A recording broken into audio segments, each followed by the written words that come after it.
Assalamualaikum warahmatullahi wabarakatuh. Perkenalkan, nama saya Emriki Pratama, NIM 1912100, Program Studi Manajemen Informatika, Fakultas Vokasi di Universitas Bina Dharma Palembang, Sumatera Selatan. Judul tugas akhir saya ialah perancangan aplikasi pengelolaan aset barang inventory Dinas Pertanian Tanaman Pangan dan Hortikultura Sumatera Selatan berbasis web. Dosen pembimbing saya di tugas akhir ini ialah Pak Imam Solikin, Magister Komputer. Next. 1. Pendahuluan.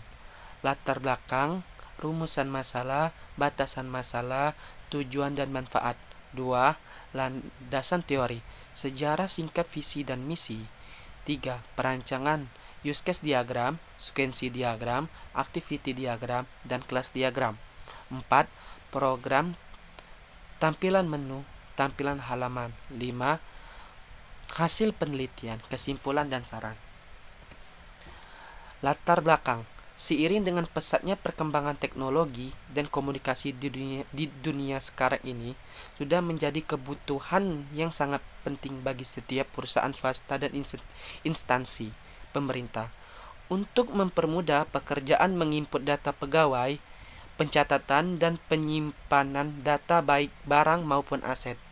Kegiatan dalam inventaris adalah melakukan pencatatan pembelian barang dan aset yang daftar, memuat semua barang dan aset milik kantor yang dipakai untuk melaksanakan tugas. Rumusan masalah. Bagaimana membuat rancangan aplikasi pengelolaan aset barang inventory Dinas Pertanian, Tanaman Pangan dan Hortikultura dengan bahasa pemrograman PHP menggunakan aplikasi SAP dan teks. Batasan masalah. Terdapat beberapa batasan masalah yang diambil untuk membantu sasaran utama penelitian berikut ini. 1. Penelitian dapat dilakukan di tempat penelitian. 2. Sistem informasi berbasis web yang hanya dapat diakses oleh pegawai dan kasubag. 3. Membuat aplikasi penginputan pengelolaan barang dan aset yang dilakukan oleh pegawai instansi agar dapat terkontrol lebih terarah. Tujuan penelitian. 1. Membangun aplikasi pengelolaan barang dan aset Dinas Pertanian, Tanaman Pangan dan Hortikultura Sumatera Selatan. 2. Merancang aplikasi inventory barang dan aset untuk mempermudah pihak pegawai saat proses pendataan. Manfaat penelitian. Merancang dan membangun sistem pengelolaan aplikasi inventory barang dan aset menjadi aplikasi yang modern di Dinas Pertanian, Tanaman Pangan dan Hortikultura Sumatera Selatan. 2. Membantu instansi dalam memberikan rancangan usulan sistem informasi yang dapat mendukung kegiatan pengelolaan inventaris barang dan pemeliharaan aset. Sejarah singkat pertanian. Sejarah Dinas Pertanian, Tanaman Pangan dan Hortikultura Provinsi Sumatera Selatan berawal dari terbentuknya Balai Benih Induk Padi dan Hortikultura pada tahun 1980. UPTD BPBTPH Provinsi Sumatera Selatan berdiri pada tahun 2012 berdasarkan Peraturan Gubernur Sumatera Selatan Nomor 22 Tahun 2012 tanggal 6 Juni 2012 tentang organisasi dan tata kerja unit pelaksanaan teknis dinas di lingkungan pertanian, tanaman pangan dan hortikultura Provinsi Sumatera Selatan dan berdasarkan Peraturan Gubernur Sumatera Selatan Nomor 30 Tahun 2013 tanggal 6 Agustus 2013 tentang uraian tugas dan fungsi unit pelaksanaan teknis dinas di lingkungan Dinas Pertanian, Tanaman Pangan, Hortikultura Provinsi Sumatera Selatan. Visi dan misi Dinas Pertanian, Tanaman, Hortikultura di Sumatera Selatan. 1. Terlaksana pengawasan sertifikat benih. 2. Menjadi pertanian yang maju dan mandiri. 3. Terwujudnya produksi pertanian dan tanaman pangan hortikultura berdaya saing menuju Sumsel sejahtera. Misinya. 1. Terbentuk sentra-sentra produksi benih di kabupaten kota dengan industri pengelolaan dan pemasaran yang baik. 2. Tersedianya benih unggul yang bermutu sesuai dengan kebutuhan masyarakat petani di Provinsi Sumatera Selatan. 3. Untuk mendukung perbanyak benih tanaman pangan dan hortikultura secara tepat terhadap komoditas-komoditas tertentu yang mempunyai prospek cerah. Use case diagram terdiri dari admin dan kasubag. Di dalam aplikasi ini terdiri dari 2 user. Fungsi user ini mempunyai masing-masing tugas. Oke, kita lihat di admin. Admin nanti akan memasuki username dan password. Ketika sudah memasuki username dan password, akan menuju tampilan menu. Nah, tampilan menu ini yang terdiri dari kelola data merek, kelola data kategori, kelola pengguna, kelola data barang, kelola data barang masuk, dan kelola data barang keluar. Lalu, admin juga bisa mengelola, yaitu kelola aset barang masuk, dan kelola aset barang keluar. Tugas dari admin ini, si admin bisa menambahkan, menghapus, dan mengedit. Oke. User kedua yaitu user kasubag. Fungsi user kasubag ini cuman bisa melihat yang sudah diinput dan ditambahkan oleh si admin tersebut tadi. Lalu si kasubag sama seperti si admin tadi akan memasuki username dan password. Ketika username password sudah benar, si kasubag ini cuman bisa melihat dan mencetak laporan-laporan yang sudah dibuat oleh si admin tersebut, yaitu kelola laporan barang masuk, kelola laporan barang keluar, kelola laporan barang, kelola laporan data aset masuk, kelola data aset keluar, dan kelola data aset. Oke, next kita ke activity diagram. Activity diagram seperti yang saya sampaikan tadi, terdiri dari menu mulai. Ketika si admin dan si kasubag ini sudah memasuki fase untuk meloginkan aplikasi ini yang terdiri dari username dan password. Ketika username dan password yang sudah diketik tapi lalu mengalami kesalahan atau lupa password lah, ketika itu nanti ada pemberitahuan yaitu password salah. Lalu si admin dan si kasubag ini akan memasukkan satu kali lagi username dan password tersebut. Ketika sudah masuk, lalu akan menuju dashboard yang ada di aplikasi di Dinas Pertanian Tanam Pangan dan Hortikultura Sumatera Selatan ini. Menu-menu yang ada di aplikasi ini ialah ada master. Master terdiri dari mengelola merek, mengelola kategori, mengelola barang. Aset terdiri dari mengelola aset masuk, mengelola aset keluar.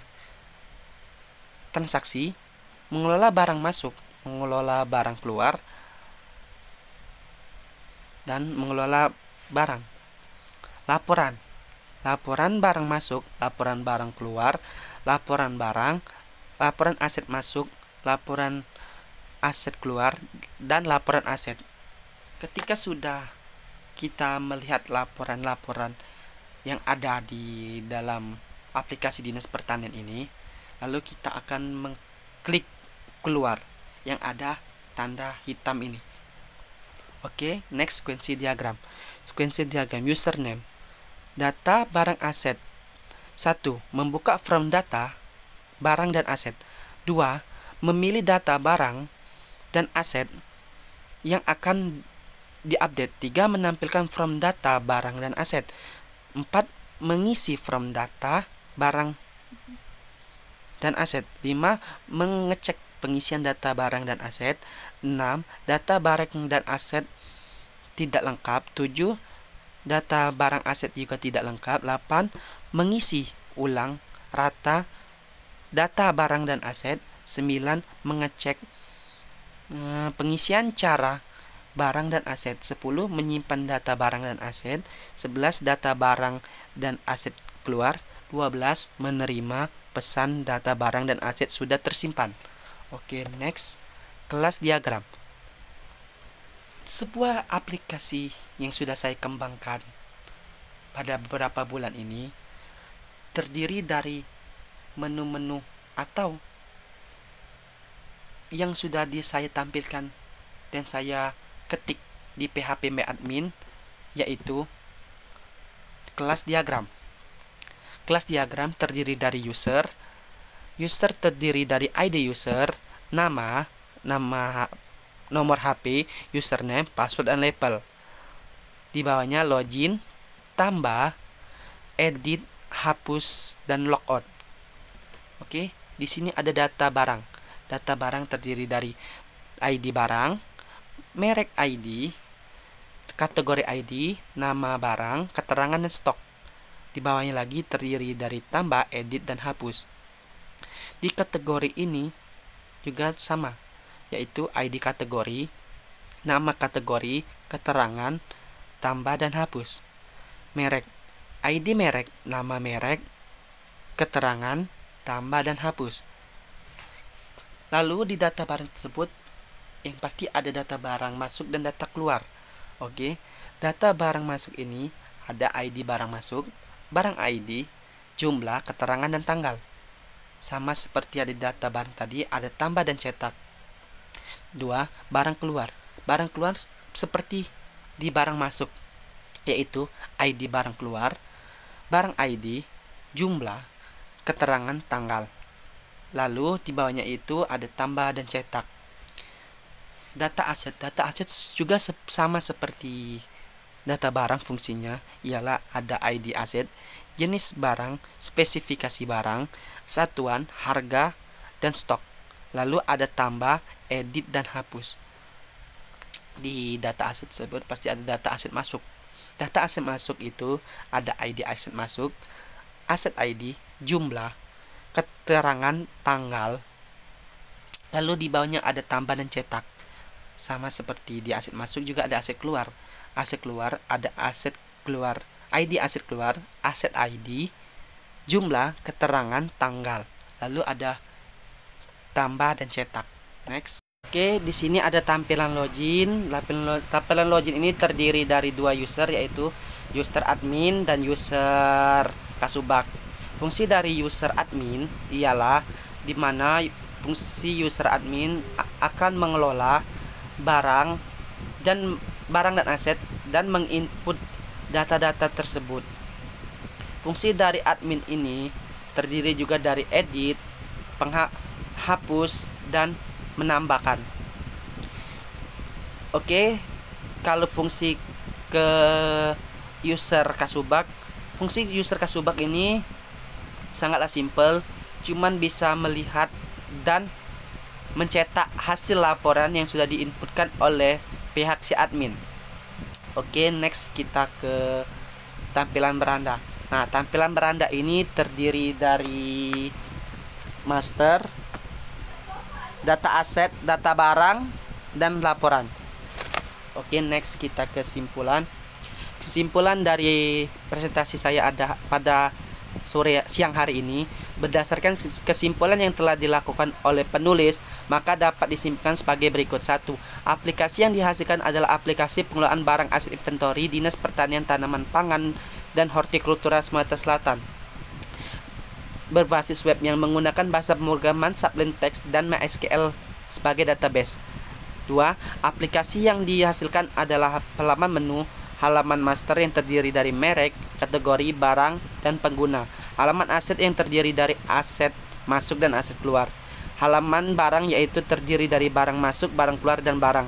Serta halaman laporan yang terdiri dari laporan barang masuk, laporan barang keluar, laporan data barang, laporan aset masuk, laporan aset keluar, dan laporan data aset. 3. Mempermudah admin dalam mengurutkan setiap barang dan aset yang baru. Oke, next kita ke saran. Berdasarkan saran dari bab-bab sebelumnya dalam pembuatan aplikasi pengelolaan aset barang inventory Dinas Pertanian Tanaman Pangan dan Hortikultura Sumatera Selatan, maka saran yang dapat saya sampaikan adalah satu, aplikasi yang telah dibuat diharapkan bisa diterapkan, dikelola, dan dimanfaatkan dengan baik. Oke, sekian presentasi tugas akhir saya. Kalau ada kata-kata yang sedikit tidak jelas atau kurang tepat, mohon dimaafkan. Saya akhiri.